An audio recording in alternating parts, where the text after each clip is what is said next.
If you want to be great at anything, you have to work hard at it.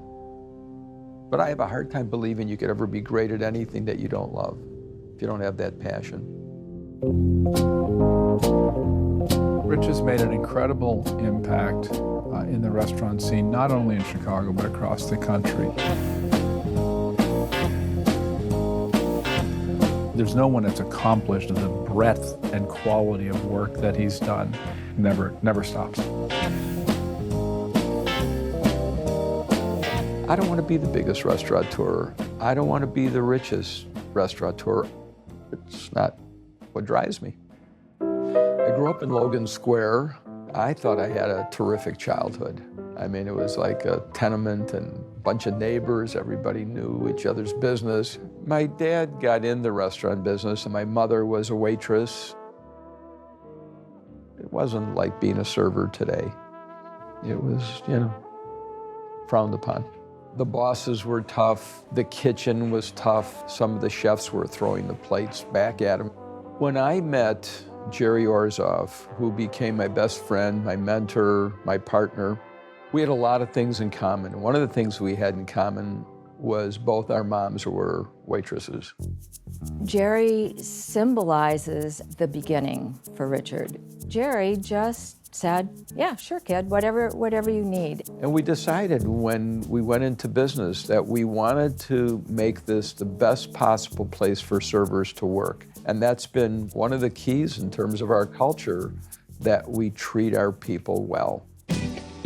My vision for RJ Grunts was a restaurant that depicted our lifestyle. I mean, everybody was getting high in those days. Everybody was smoking dope. And it was the music that we liked, and it was wild. The place was just wild. Our second restaurant was Fritz That's It.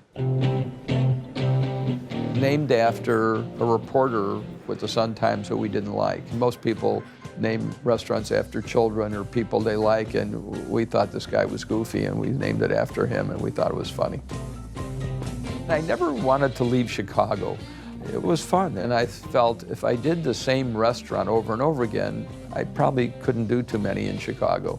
But if I could do different ones, I could stay in Chicago, and that's what we did. People who come and travel come here to be part of the Melman experience. He's not just an individual, he's an institution that keeps growing and evolving, and he loves the city.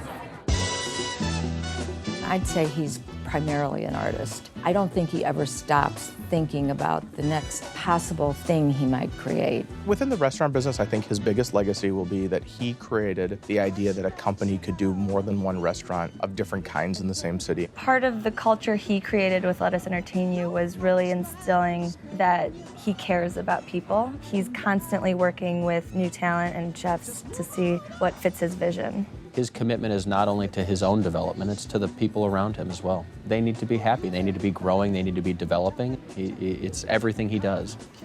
The star of the team is the team. It's not me, it's not them. It's the team. It doesn't work without a team. The pictures on the walls are not celebrities, but they're the people that made this restaurant work. It was the heart and soul of the restaurant.